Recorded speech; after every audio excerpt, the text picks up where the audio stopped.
Hop in for a cross-country trip with a trio of fun-loving Californians in The Road Trip, USA, an eye-opening documentary about living the American dream and bringing people to Christ. The film follows Chris, Troy, and Kuno as they travel 15,000 miles across 34 states in a bright red 1963 Mercury Comet, distributing Bibles, sightseeing, and surfing the local beaches. That is the real description of this very real DVD, The Road Trip USA. This is the sort of thing that you would find at a thrift store, and only in a thrift store. The sorts of DVDs that you wouldn't think existed, and that you didn't want to know existed. This, seeing that it's probably a Christian documentary, I thought that this would be a rich movie to watch together and review for you guys. Now, they say that they are in a bright red 1963 Mercury Comet, and I can tell that they are proud of that, because you can see that in 3 spots on the front cover. There, there, and prominently there. And it's also prominently displayed on the back at the top. So part of me is hoping that that is like the focus of this documentary, because that sounds really boring. But it sounds a hell of a lot better than a documentary about these group of 3 guys proselytizing across the country. See, one of those would make me want to fall asleep, and the other would make me want to gouge my eyes out with a butter knife and cut my ears off with a rusty pair of scissors. So let's hope that they find a delicate balance there. Now, you know how in the back of DVDs you normally see the most interesting, the most attention-grabbing scenes from the movie. On the back of this DVD, we have, of course, the bright red 1963 Mercury Comet at the top. Then we have traffic. We have 3 guys in a group picture. And we have people talking in what's probably a house. They might be praying. So overall, this seems extremely boring. So hopefully I can find some juicy bits to talk about for you guys. Now, I'm going to have to sit through this whole thing so that you don't have to. But let's dive into the review. Now, as of right now, I have not seen this, so I'm actually going to take the factory sealed cellophane packaging off and watch it right now. So I'll come back and you guys will know what this is all about.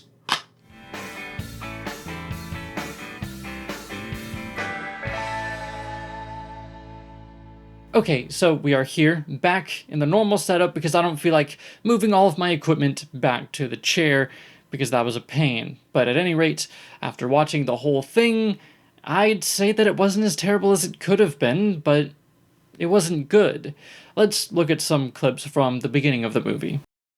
Our country is huge, diverse, and has a rich history. But despite being such an amazing place to live, today many people see America as divided and hopeless. Okay, so it seems here like they're trying to give this documentary a bit of a point to say that, oh, this documentary is to show that not everything is what you see on the news, or something along those lines, but, you know, they don't really go much further with this.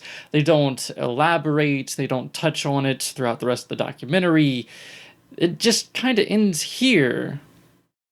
The whole road trip was pretty much my idea. Okay, so Chris is to blame for all of this. I'll keep that in mind. The motivation to take a road trip was to see America, and the inspiration was to be a light to people who don't know Christ. So you were inspired to do this road trip to be a light for those who don't know Christ, and you were motivated because you'd be able to see all of America. But why then does hardly any of the movie have to do with, you know, preaching or proselytizing or talking about your faith, and pretty much all of it is just you guys visiting tourist attractions? Standing at the foot of Niagara Falls just felt, you could feel the power of God, just like. Millions of gallons of water come over this cliff, and you're standing there awestruck like. From watching this movie, it would seem that you guys just wanted to go on a road trip, and the proselytizing was an afterthought. But seeing how many Bibles you guys packed in order to hand out, it seems like there was just much more footage of preaching and proselytizing, and that footage just wasn't used. And I mean, I'm not complaining, because if it was a whole lot of preaching, then it would be far less bearable to sit through. But at the same time, that kind of takes away from the idea that there is an actual point to this documentary. It seems like they included just enough Christianity to make this movie for Christians, but it was hardly there. I mean, they did speak to several people about their faith, and they did speak at several churches, but they didn't include much dialogue from them, and they hardly told us, the viewers, anything about their faith. It seems like this movie was really just about the road trip. USA. We wound up buying an old, beat-up 1963 Mercury Comet and started restoring it. That was the perfect car, and it needed a lot of work. So let me get this straight. You are planning to take a trip all across the United States of America, which is a pretty damn long way to drive, and you buy a car that needs a lot of work. Apparently, this car isn't that big of a deal among car enthusiasts. I guess the car looks cool, but really? This is like the first hint that they were actually pretty ill-prepared for this trip. The car actually broke down several times throughout the trip, and apparently more than what they showed. Basically, we're stuck here again. It's probably like the 5th time we've broken down this trip. We've only gone like halfway through California. Not only that, but they hardly ever had a place to sleep. They slept outside several times, and sometimes in a tent that they had. And one time they slept in a venue or banquet hall of sorts, without permission. We're sleeping under the tables. We're gonna get in trouble. How come we just didn't just pay for a hotel room? It's $200. Early on in the documentary, they stated that they didn't have enough money to stay in a hotel one night, and then began the freeloading, and there was lots of it. They took advantage of other people's generosity to get a free stay in a honeymoon suite, free football tickets, free admission to a museum or two, and many free meals. Whether it was a place to stay, a meal to eat, or a fun time to be had, there was always someone with a big smile and a big heart to help us out. We got hooked up everywhere we went. It was basically like having a I'm God's son VIP card. Free parts for the car all the time, free rooms, tons of meals, camping gear, free blow-up surfboards, which we used quite a bit, free football games. Comped passes to different theme parks and attractions. Museums, rides and combines, news, interviews like 7 times. Free airboat tour, free sailboat tour. I mean, don't get me wrong, I have nothing against people being generous or accepting their generosity, but with how ill-prepared these guys were, not only did they rely on it, but they had to have planned on it. And honestly, I think that would be fine if they made that the point of the documentary, to show the kindness and generosity of strangers, but they didn't. This movie was just about a road trip, and they were just freeloading. I don't know. We also contacted a bunch of companies about our trip, and the next thing we knew, we had all these sponsors helping out. Yeah, they had sponsors, and some of them that I actually recognize. AutoZone, Firestone, Kodak, Coleman, a few that aren't around anymore, but still, if it's that easy, I'll start my own documentary. Shoot. Now, I don't know how much these sponsors gave them, or if all of that money just went to fixing up their car several times, but, I mean, obviously it wasn't enough for everything that they planned to do in this documentary. We ended up giving Omar a Bible, and he dove right into it. We couldn't believe that this young kid, just stoked on video games all the time, could pick up a book and just start reading it, and it was like a adventure novel to him. He's like, Jesus walked on water, Jesus walked on water, hey guys. We're like, this is so cool. This kid's like, is getting it, you know? And you could see the truth sinking into his heart. That's not the truth sinking into his heart. That's him believing what he's told by people that he trusts. And there's no way that he got very far in the Bible, and if he did, then he'd be really, really bored. I personally would rather raise my children to think for themselves and make their own informed decisions, instead of teaching them that I know everything about the unknown. That's just me.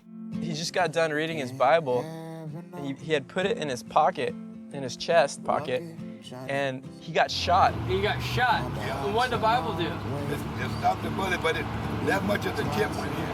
Oh man. I just held the Bible and just pushed it through and pulled the bullet out. And so he was telling us how the Bible saved my life. Right there, that's where he got shot, right there. Okay, so let me get this straight. His Bible was small enough to fit in his breast pocket, but thick enough to stop a bullet. I don't find that very believable, and I don't understand why God would pick this one random soldier to save when 58,000 other American soldiers were killed in this war that we really shouldn't have been involved in the first place. A tragedy for many Christians, but a miracle for one of them. I don't understand God's priorities. Thank you so much for defending our country. We really appreciate it, bro. And this is besides the point of the documentary, but I don't get this notion either. Defending our country? We weren't threatened in the Vietnam War. We haven't had a war that significantly threatened liberty on the home front since World War II, and we haven't actually had a war here on the home front since the Civil War, apart from more minor things like Native American uprisings and even a small border war with Mexico. But still, the point is, soldiers aren't really defending us anymore, and they're not really defending our freedom. I don't understand why we have this notion, why we hold soldiers so highly, and I don't really like this pro-militarism picture we're painting. But, you guys didn't come here for my political opinion, so let's go back to the documentary. Now, I don't really like saying this because I feel like the word is a bit overused, but these guys are a bit cringy. Uncle Leo is a jolly Macedonian man who likes a good dance. That's all, folks. Hume Lake was a neat... Happy birthday, dear Troy Bonnie. Happy birthday to you.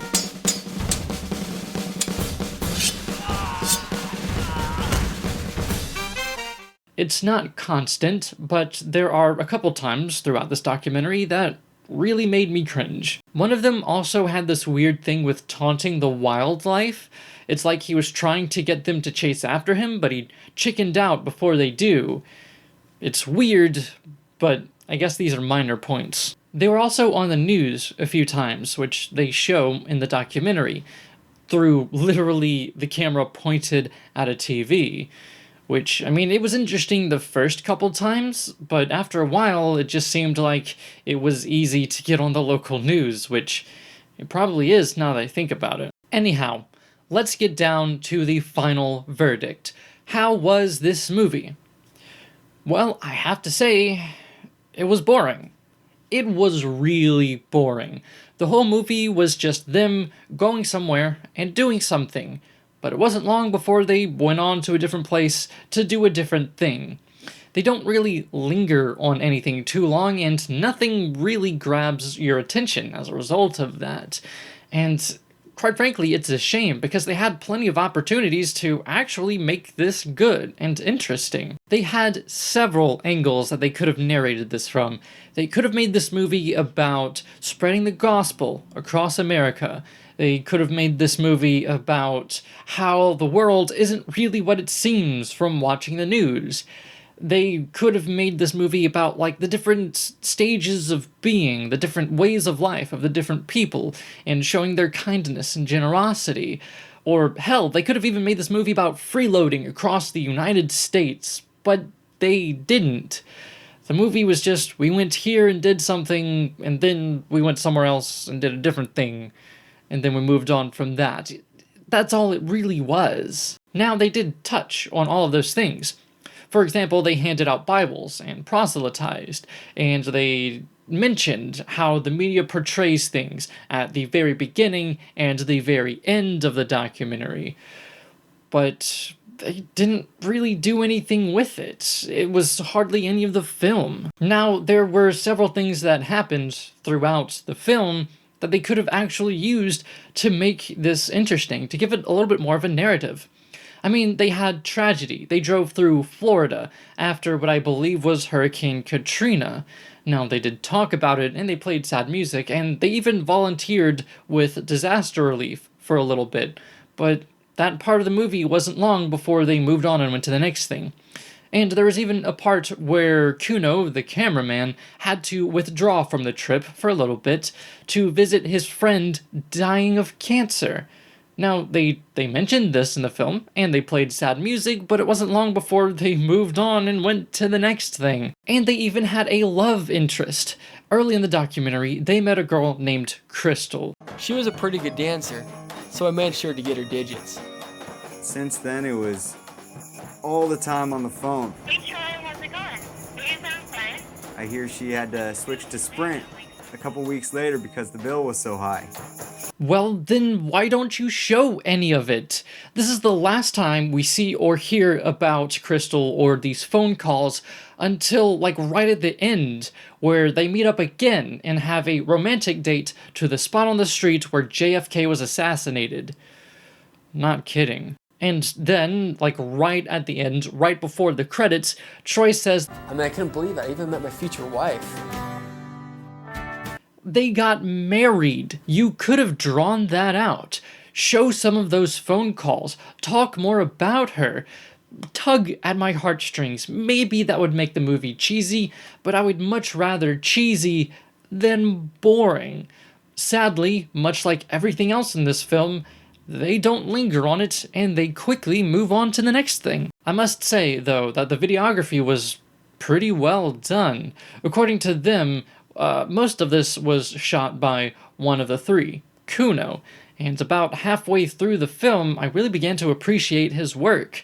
There were a couple of shots where things were overexposed or too dark to see, and there was one spot where it was shaky, but for the most part, it was pretty well done. It was well shot, they were well framed, they had a nice mix of A-roll and B-roll, and for what it was, I was impressed. Too bad that the pacing was terrible, and they never gave enough time to make anything interesting. And evidently, they shot a lot more footage than what was shown. And it's a shame, really, because they could have used more of that footage and lingered and made a point or talked about something for longer. They had lots of opportunity to actually make this movie interesting, and frankly, it could have been great. But they didn't, and it wasn't. This movie was just three bros going on a trip. If I had to rate this movie, I'd give it between a 3 and a 4.7 out of 10. I'm not really sure how to rate this. I don't know. And as for whether or not I would recommend this movie, I don't like giving a hard yes or no, because I always feel like there's going to be somebody who would really, really want to watch this movie and somebody who really, really doesn't. So I think a better question would be who I recommend this movie to. Well, to that, first and foremost, I would recommend this to somebody who is looking to take a nap with noise in the background. Like I said, they don't really linger on anything. There's no narrative or anything to really grab your attention, and nothing to get you sucked into the movie. You could fall asleep at just any point in the movie and not really miss anything. It's so boring, I think this could legally classify as a sleep aid. I suppose I could also recommend this to Christians who are into the bright red 1963 Mercury Comet look and who are into road trips and stuff. And perhaps also to the Christian who's just looking for some family-friendly Christian entertainment that isn't too worldly, but only if you have nothing better to watch, which you probably do. I would much rather watch VeggieTales, for example. And the last person that I would recommend this to is to any of you if you are just really curious now, because I'm sure at least a few of you are. And since I couldn't find really much of any information about this online, and I don't think the copyright is currently being upheld, I'm pretty sure it's abandoned, I took the liberty of ripping this DVD and uploading it to YouTube, and I will try to remember to put a card there. I think that's where the cards go, and a link in the description, again, if I can remember. But yeah, you can watch this movie in its entirety if you so desire. Anyhow, that concludes my review of The Road Trip USA. It's not a good movie.